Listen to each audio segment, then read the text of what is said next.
Welcome to Restoring Hope, the podcast of the Missionaries of the Precious Blood, where we encounter stories of faith, renewal, and the transforming power of Christ's redeeming love.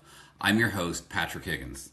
Today, we're joined by two companions of the Missionaries of the Precious Blood, Brian Rodriguez and Mario Castellanos, men who've responded to God's call not from within vowed religious life, but from within the everyday realities of work, family, and community. Their witness reminds us that the spirituality of the precious blood isn't confined to one vocation. It's a call to all who desire to bring reconciliation, healing, and hope to a wounded world. In this conversation, we'll explore what led Brian and Mario to become companions and how they live out that call in daily life and what they see as both the struggles and the opportunities facing younger Catholics today. Mario and Brian, thank you very much for joining us today. How are you? Good. Thank you, Patrick. Thanks for having us. Same. Absolutely. I've been looking forward to talking to you. So let me just start in on this because we wanted to talk to you obviously because you're younger Catholics. You're in your 30s. Is that correct? Yeah, that's correct. Yeah. So as younger Catholics, can you share a bit about your personal faith journey and what first drew you to the church in a deeper way? Sure. I mean, we at least it's funny because a lot of times. Well, let me go back to how we know each other.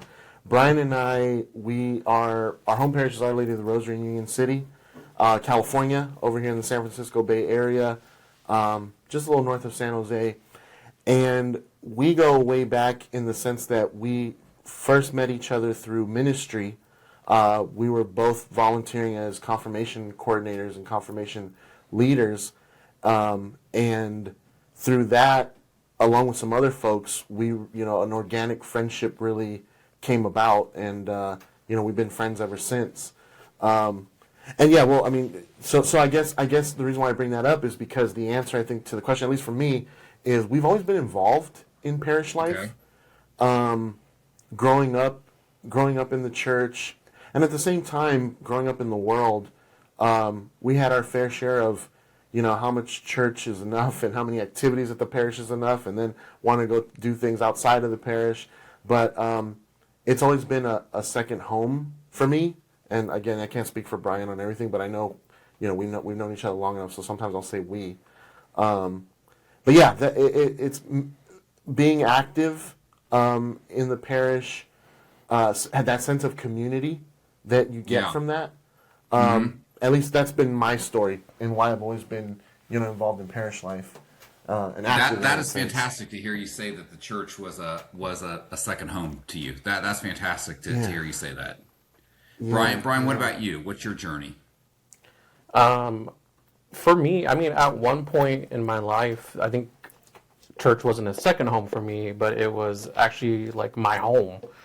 My mother passed away when I was 11, and I was just starting to learn piano at that time.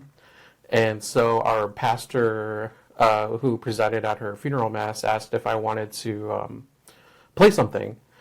And I don't know how or why, but it was, they had me play the song called The Song of Farewell at the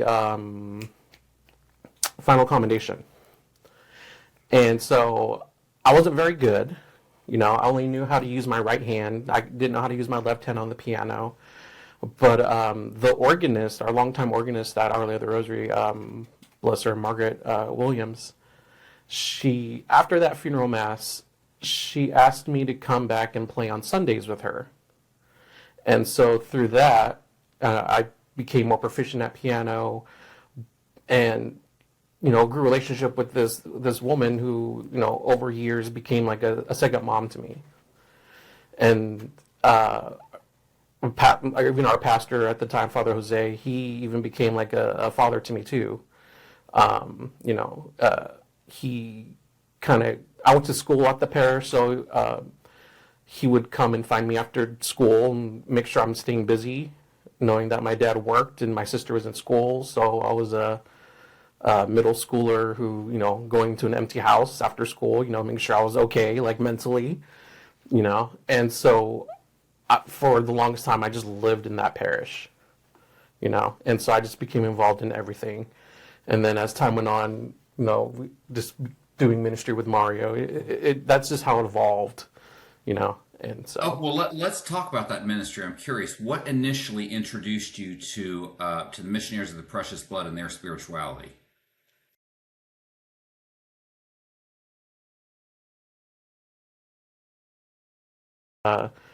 the weekend helpers at our parish. So for the longest time, it's only been a one priest parish, and so we had Father Jeff Finley who came and did English Sunday masses with us, and so over time, I think at different times for both of us, we actually became very close to Jeff Finley, and he's the one that introduced us to the Missionaries of the Precious Blood. And later on, I mean, CPPS has been at Our Lady of the Rosary for the longest time. And then even for And me, for our listeners who may not know what CPPS, because I explain this a lot on the podcast. CPPS is the original Latin. It is Latin for Missionaries of the Precious Blood, just for our listeners who may not know. yeah. And so at one point I was in a seminary formation, separated from that formation, and then immediately after that was CPPS came in and has pretty much helped me stay in community, stay nurtured, kind of help me keep my faith. And if you ask anyone who's been separated from any kind of formation, whether it's religious or priestly or whatever, whether it's a good separation or a bad separation, it's very emotional. And so CPPS was, they helped me work through that.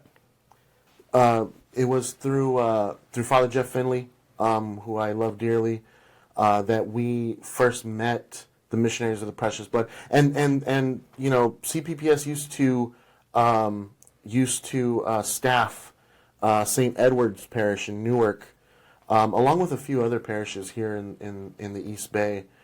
And then, through other folks, through parishioners, I met other members of the community. Through a friend, I came over to a Saturday Mass and lunch for the East Bay LGBT Catholic gathering that was happening here at Sonino at a time. And that was awesome to be able to, see a religious group, a religious community, a Society of Apostolic Life in this sense, ministering to a community that most of the church does not take the time to listen to. And that's just one of many things that spoke to me and really made me see that I also had precious blood spirituality too. Meeting Father Jack McClure, meeting Father Joe Nassel, meeting Father David Matz. These are wonderful, wonderful guys who I appreciate their friendship and just the accompaniment. Absolutely. Oh, okay. So do you, is your involvement strictly as companions? You'd mentioned earlier that you were involved in confirmation. So do you feel specifically called to be companions, or do you engage in other forms of ministry and parish involvement? Yeah, no. I mean, I think that's one of the things is you can wear many hats and those things overlap. I'm the director of youth and young adult ministry at my parish in Fremont, California, Holy Spirit Catholic Church in Fremont. We're one of the biggest parishes in the Diocese of Oakland, and I stepped into that role 5 years ago, and that community has shown me nothing but just real love, and I've just tried to love them back, and just walk with any youth or young adults that walk through the doors, and just try to ask myself and ask them, how can I serve you? And so yeah, so it's been great. But yeah, no, the Companions is a great community that I think for me strengthens and fortifies and really gives me a rock to lean on, and really helps me out in that sense when then I go do my other ministry. Yeah. Absolutely. Brian? For me, I don't see it as an either or. I see it as a both and, right? So, I mean, I don't see it as just companion ministry. I see it as being a companion with the precious blood spirituality bleeding over into my other ministries. So whatever I'm doing, I'm always bringing precious blood with me, whether I'm helping in OCIA or in confirmation or even just doing music. I'm always going to be companion in that spirituality is always going to be with me, whether I'm doing. Okay. So what I want to, you're both obviously what we would classify as younger Catholics. You're younger. You're in your 35, a lot younger than me, obviously, but you're younger. You're in your 30s. Do you have you so depending on who you talk to, people think young people are walking away from the church, young people are coming back to the church. But have you encountered challenges or doubts along the way, and how have you worked through them? Well, for me, I mean, it's that question is something that my whole ministry revolves around that. Working with youth and young adults, I would say challenges, yes, and the challenges I think are opportunities. I would say doubts, no, and there's not really doubts there because one thing I know is this.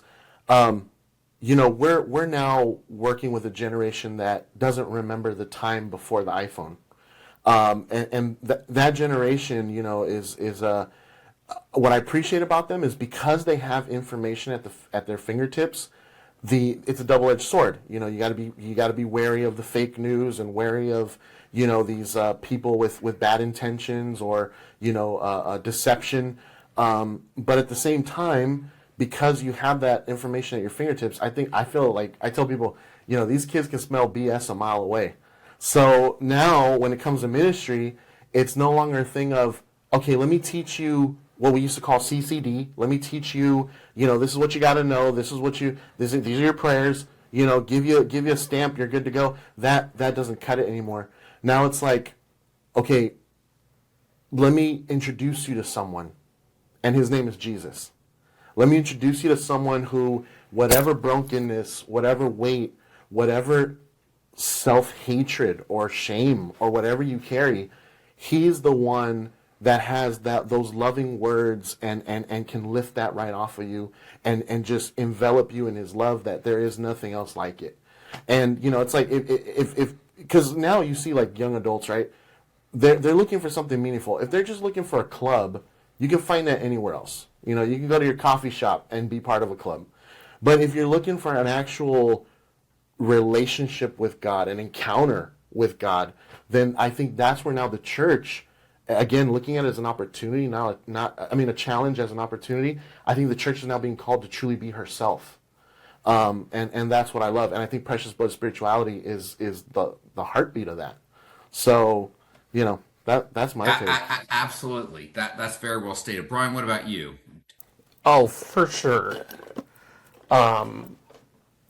But who doesn't at this point? I'm surprised I just didn't lose it all the way when my mom passed away, but it was the saving grace of having someone accompany me through all of that to help me process my grief, to help me understand what the church actually teaches, about times of death and understanding,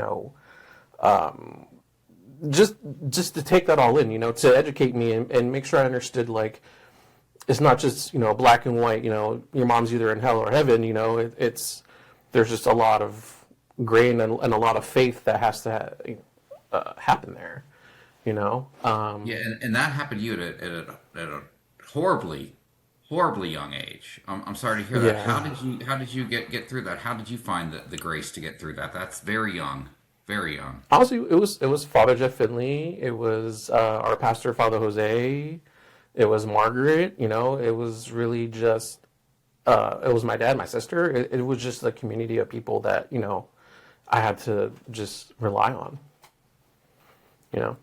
Absolutely. So from both your perspectives, what do you think? Because you both work with younger with children, with not with children, but with younger Catholics and kids. From your perspective, what are the kind of the biggest challenges facing younger Catholics right now? What are you hearing from them? You're more recent with them now. Well, I think it's the same old stuff. One, I think it's very. I think this is a very much a first world problem. It's very easy to fall into the idea of, well, if I'm making enough money, if I got my car paid off, if I've got my house and I'm on time, my mortgage is fine, then everything's going pretty good. I don't really need, there's really no necessity or need for God. And I think that's a common thing that not just young adult Catholics, but I think everyone can fall into. And that's one thing that I mentioned to the teens when I'm doing confirmation stuff. It's like, a relationship is meant to go through its ups and downs, and God is not a genie in a lamp that you rub to get your three wishes from. And when things are going all sunshine and rainbows, there's really no need to foster that relationship. But then when things are down in the dumps, you don't really know what to do. And I said, Jesus never told us he'd promise us a life of a perfect happiness and no misery. No, the only thing he promised us was that he would help us carry our crosses. And I think that no matter what, no matter how much money someone has, no matter how much everything seems like it's going fine and dandy, and especially now with technology advancing at the rate that it's advancing, I think people are realizing that no matter how advanced we get, there's still an emptiness that is not satisfied by all these great technologies and AI and all these great cars and the money and all this stuff. I think there's still an emptiness that the human heart and the human soul will not be satisfied until it gets a piece of what it's really thirsting for. And I think that's why the church and the faith stay relevant. And just like how it is, it's not a one size fits all. There's going to be people who come to faith early in their life. There's going to be people who come to faith after a tragedy happens. There's going to be people who unfortunately never come to faith. But I think that it's that accompaniment and encountering people individually that we as a church, and especially as missionaries of the precious blood, that's what we're called to do.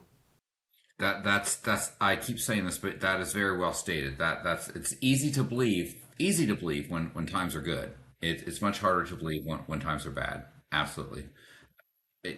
Absolutely. Brian, what about you? I'm not as current with the young people as Mario is, but when I was doing youth ministry, I think there's this underlying desire for truth, right? At least like when we were doing it, 2017? Mm-hmm. A lot of the questions I would get from these teens were always things that were countercultural. So I would get pulled to the side like after confirmation class, and I would get a question like, "Hey, I have this friend who's gay, and my mom says that they're not going to go to heaven because they're gay. Is that true?" And first of all, I was appalled. Because how can you just condemn someone just like that right off the bat? And you're not even God, So, it's like how do you waver through like bad catechesis like that? How do you? Yeah.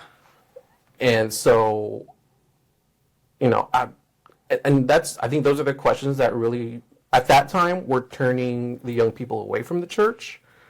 Because they have all these friends and family members who they actually love and care about, and then you have this like condemnation coming in saying, "Oh, these people aren't going to be in your life when or once they pass on, or they're going to be condemned and they're going to live this horrible life or whatever." That's a complete turnoff. Absolutely. So from both of your perspectives, do you what do you think about, why do you think some people, young people, feel disconnected from the church? You just named a few of the things, but is there a deeper issue out there about why they may feel disconnected from the church? Yeah, I think we're at a maybe an inflection point here where for the longest time, people were conditioned to, hey, as a family, as all the families on the block, all the families in the neighborhood, you get up early on Sunday morning, you put on your Sunday best, you go to church. It was expected, and if you didn't, you were kind of shunned. And I think now that we're in a post-Christendom world, again, I'm excited about it because I feel that now we're back in the times of, the apostles. This is now authentic, real evangelization again, where it's going back to, why is this important? What does this mean? Why do I need this for my life? And I think that challenge is a great opportunity, and it's very exciting, to now try to authentically evangelize. And I want to bring up, there's this book called Divine Renovation by Father Mallon, James Mallon, I believe. And he started a whole movement with it. It's pretty cool. If you get a chance, read it. It's about how do you turn your parish from a sleepy, check the box kind of parishioner parish to a vibrant parish that's really feeding the people that come through the doors and reaching out to the broader community. And one thing he said that the old model, which doesn't work, never has, but was the old model was behave, believe, and belong. So it means that if you act the part, you behave, and then you believe. So you give lip service to whatever the creed. You go to church. If you do those two things, then you'll be accepted by the community. Then you'll belong to the community. But what he's saying is that Jesus and the Gospels show us that the opposite is the truth. He shows that first, no matter who you are, no matter what you've done, no matter where you come from, everyone belongs. Everyone is loved. Everyone is made in the image and likeness of God. Just like Pope Francis was big on that, right? Everyone belongs. Everyone belongs. Once people know that they're loved, then there's a seed that can be planted where the ascent of faith can happen, and then people start to believe. People start to believe in God. People start to believe in the love of Jesus. People start to believe in, like what Brian was saying, the sacraments and the grace that's bestowed, that's given to us through the sacraments. And then once those things happen, then behavior, people start to be kinder to each other. People start to be more charitable. So that all flows and follows from, knowing that you belong and believing and having a relationship with God. So I think that, that I'm just going back to, maybe I'm answering the question too broadly, too generally. No, you're not, because go ahead. No, go ahead. No. You got. What do you think? No, because what you started your question talking about authenticity, and I think that's great, because my next question to both of you was going to be, what role do you think authenticity plays in how younger generations respond to the church? I think that's a broad question too. Huge. Yeah. No, it's huge. The younger generation, they're so. I mean, I'm 38, so according to the USCCB. According to the bishops, they classify a young adult as anyone 18 to 39 or 18 to 40. And I'm thinking to myself, well, I am 1 foot out the door, but I can tell, I work with the teens all the time, right? And I work with young adults who are in their early 20s, college age or just getting out of college, trying to figure out the next step of life after post grad. And I think authenticity, I think you hit the nail on the head. I think that's where it's at. I think everyone, I mean, even older folks now are so dismayed with and disillusioned by the political structure. I don't even know what you call that. The sideshow, the freak show that we see going on in national politics right now and international politics with all this stuff. It's you almost have to ignore it, because if not, you'll just be pissed off all the time. But It is infuriating. No matter what side it's infuriating. you're on. No matter which side you're on, it's infuriating. Right. So so I think authenticity is huge. People don't want the BS. People want to know, okay, what do you what do you believe? What do you have to offer? And I think people respect that, even if they don't agree with you. People respect that. So at least that's I'll die on that hill. At least that's the angle I take. No, I think that's very well stated. That is authentic in and of itself. So let me ask both of you. So we've kind of focused on maybe a little bit of the negative. What do you believe the church is doing well in reaching younger Catholics? And you can frame it in terms of what Missionaries of the Precious Blood are doing, or just in general. But what do you think that the church is doing well in reaching younger Catholics?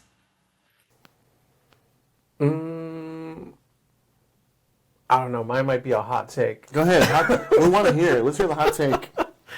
I think this kind of return to some of the traditionalisms of the church, of bringing back like the smells and the bells and the cassocks and the surplices, the adoration, the chant. I think a lot of that kind of plays a toll in the return of young people to the church, especially millennials like our age, because I think we were just talking about with Father Dave earlier, how we've, at least our generation, there's like a crisis after a crisis after a crisis.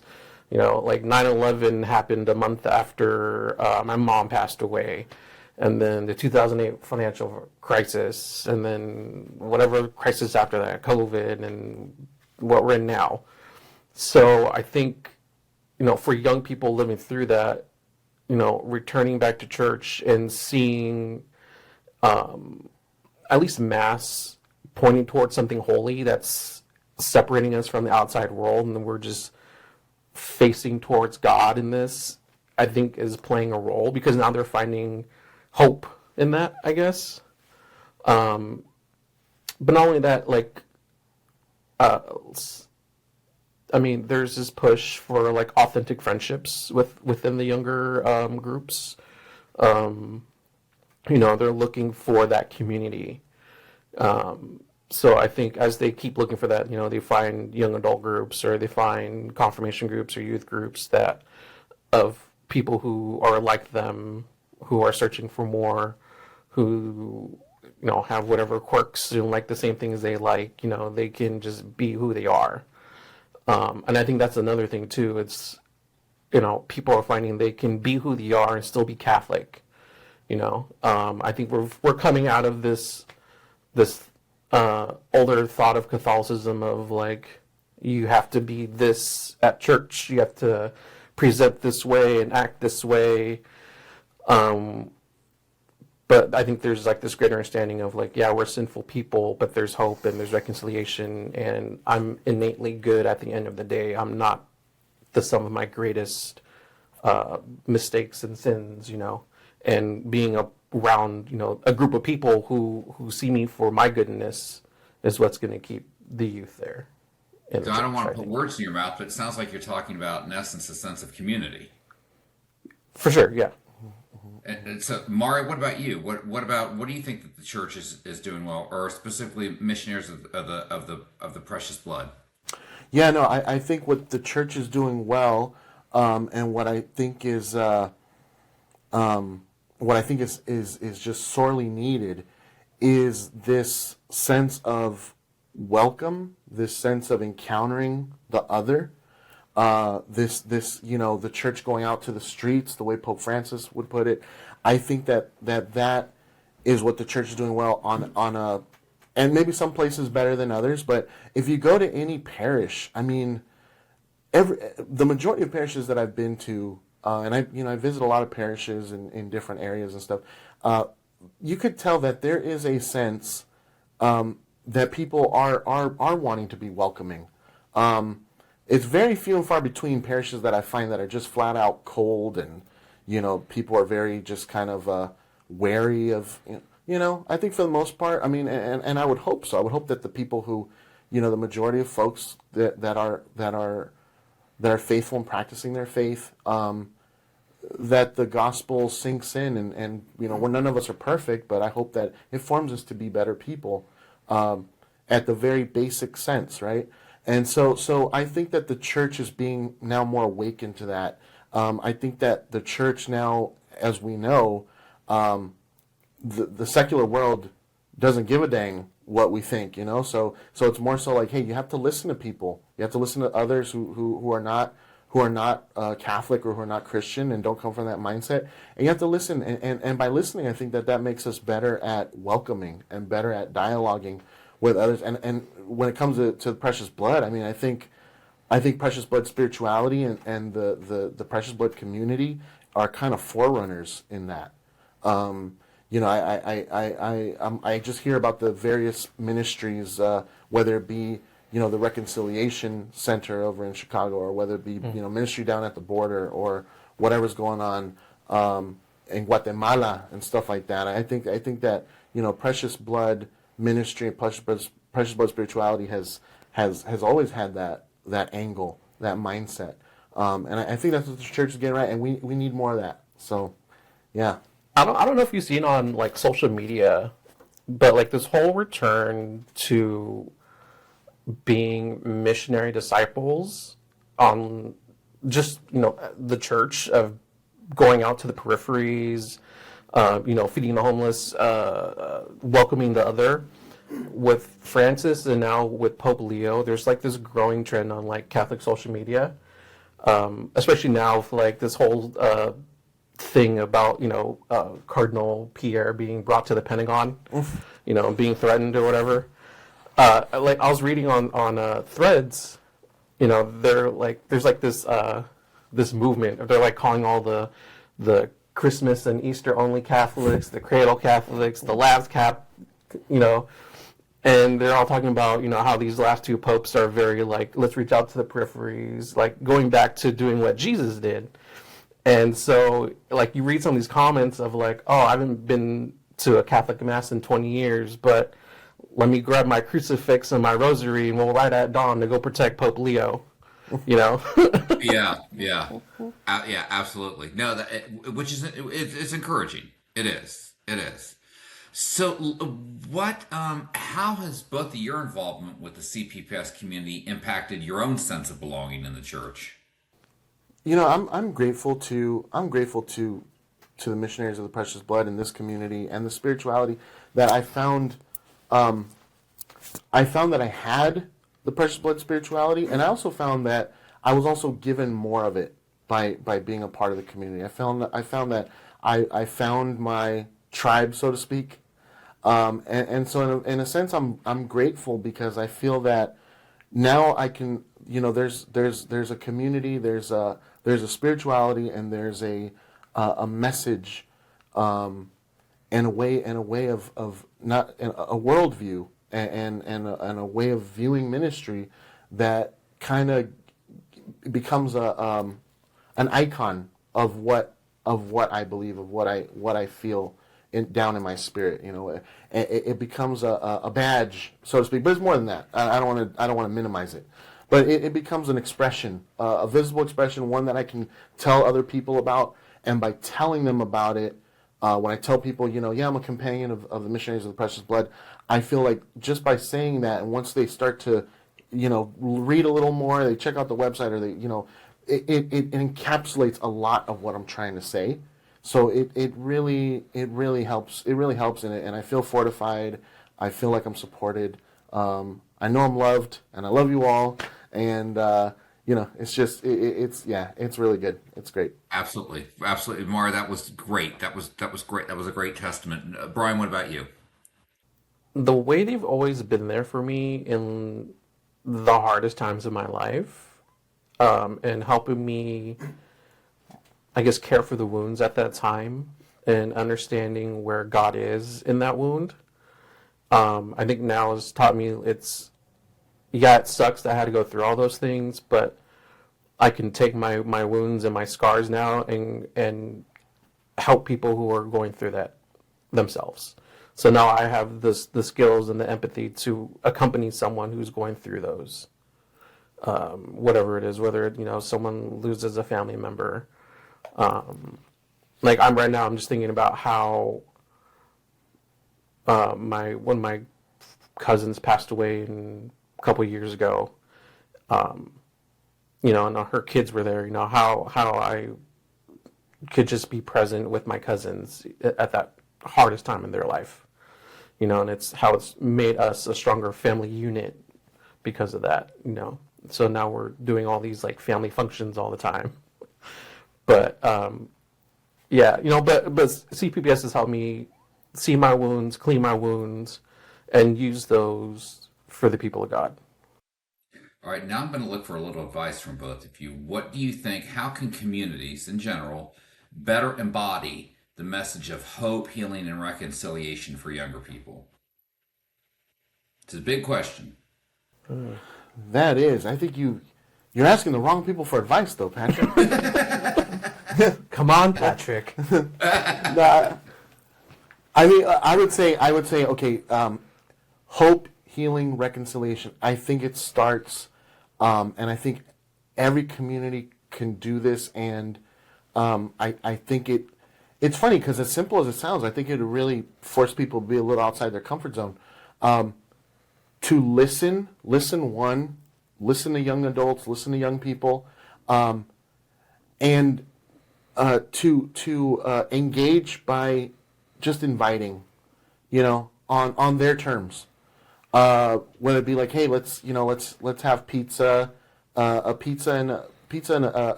Q&A by the pastor. Let's say Father so and so would do like a piece. I mean, it was all the rage to do theology on tap. You still Oh see yeah, them? it was. Yeah, Yeah, you still yeah. see theology on tap once in a while, and those are really cool. But and I think just moving outside of just that kind of an iteration, I think the bare bones remains the same. Listen to young adults and young people, invite them, open heart, big welcome, engage, so that they know that they're in a safe space. There's no judgment, there's no shame. There's only welcome, love, and introducing, or not introducing, but encouraging to whatever you're seeking, you will find it. And there's a lot here to find. There is a lot to be found. There's a Absolutely, lot to be yes. found. Yes, Yeah, Brian. yeah. What about you? How would you answer that question? Oh well, I mean, for younger people, from my experience, is don't write them off. You know, I remember when we were doing youth ministry, and we would have teens who would actually want to come and help and set up the parish for whatever special feast was coming up, or would want to go and feed the homeless on a Friday or something like that. And then they would get there, and then they would meet some grumpy person, and then it would kind of bum them out, and they didn't want to do it anymore. Or they would, I don't know, they would just get turned off somehow, or you're just some kid, how are you really gonna, make an impact here? When, for me, doing youth ministry, they actually made the biggest impact on me and in my ministry. Seeing them want to just be a part of the parish, even though they still wanted to learn or they didn't know much. Like, they just had the zeal of like, I want this to be my home, and then for them to get written off, it would break my heart. Absolutely, yeah, it would. It absolutely would. Okay, I'm going to ask you one more question. So, what would each of you say to a younger person who feels distant from the church but is searching for meaning or belonging? Well, one, I think if I encountered someone like that just standing in front of me, right, without giving a picture perfect, cookie cutter answer, I would probably ask a lot of questions. I would ask questions, and I think maybe that's the place to start, is to have a genuine interest in another person. Where do you come from? What's your background? What's your hopes? What's your dreams? What are your worries and your anxieties? And I think that starts to unlock where this person can find that solace and that consolation in the church. Because I think that I think the church is for everyone. I mean, I think that's the Great Commission, and the question is everyone finding their place in it, and everyone finding where God touches them through the ministry of the church. But that I guess now I'm answering the question as like of someone who would engage someone like that. But the question was how would I speak to someone who's in that position, right? I guess I would tell them. Yeah, I think I guess I have to go back to what I said. I would ask them more about themselves. I would ask them, to share with me whatever they would like to share. If they could have anyone they could vent on, or anyone they could share whatever they want with when they're looking for meaning, they're looking for some kind of substance. What does that look like to them? What does that mean for them? And if I can then, coming from just the little bit that I know, maybe I can, give them something that they can chew on. Maybe there's a certain gospel or a certain passage in a certain gospel that would be very appropriate, or something that speaks to what they're speaking, or what touching on. Yeah, I don't know. It's a very abstract answer, I guess I'm giving because No, I think there was no incorrect answer. That was a great yeah. response. That was Brian. What about you? What would you say to someone who's feeling a little bit distanced? I'll probably do my first thing. Will probably do what Mario did and start asking questions. But I would want to know what made them feel disfranchised, or what made them feel distanced from the church. Because then I would want to meet them where they are. Maybe they're an LGBT youth, or maybe they just feel different, or they, whatever it is, And from there, I would start to utilize my resources of you belong. Well, first of all, reaffirm them that they do belong, that they are a child of God, and that they will always be loved by God. And then start using my resources of finding places that would be more affirming. So maybe Mario's youth group, I would recommend them to there. Or if they're a younger adult, bring them to Sanino, And by Sanino, you mean Sanino House, which is Yes. you're in the San Francisco Bay Area, but Sanino House is Right. the kind of explain what Sanino House is. Man, Sanino House is It's a mission house. It's a mission house, and it's a house that's open to everyone, to be a place for people to come to be community, and ultimately, find God within that community, to be ministered to each other. Yeah. To encounter Christ through each other, for sure. Yeah. Berkeley, California. Berkeley, California. Brian and Mario, is there anything I haven't asked you that you feel that we should touch on, or anything that you want to say? Anything at all? Well, I mean, I think that, like, yeah, no, thank you, Patrick. I mean, the questions that you asked, we could probably spend an hour on each one of those, because they're just, and I think the answers we gave, we're just scratching the surface. And I hope that, if anything, this kind of little conversation can just kind of fuel whoever's listening to their own thoughts, and just kind of be for the greater good. No, I mean, there's nothing else, unless we're going to talk about where we're going to go play golf next. Or I am a golfer.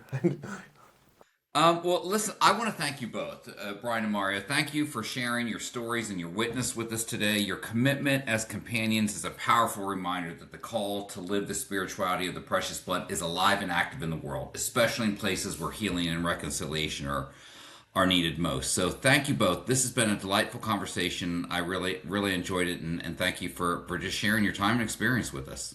No, Thank you for having us. yeah, the pleasure's been all ours, all mine. Thank you so much. To our listeners, if today's conversation stirred something in you, whether it's a desire to reconnect with your faith, to serve others more deeply, or to simply learn more about the companions, we invite you to take that next step. God often speaks in those quiet stirrings. If you're interested in learning more about Missionaries of the Precious Blood, please visit preciousbloodus.org, or check us out on Facebook, Instagram, and LinkedIn. Until next time, may you be renewed in the hope that comes through Christ's precious blood, and may you go forth as instruments of reconciliation in a world longing for peace.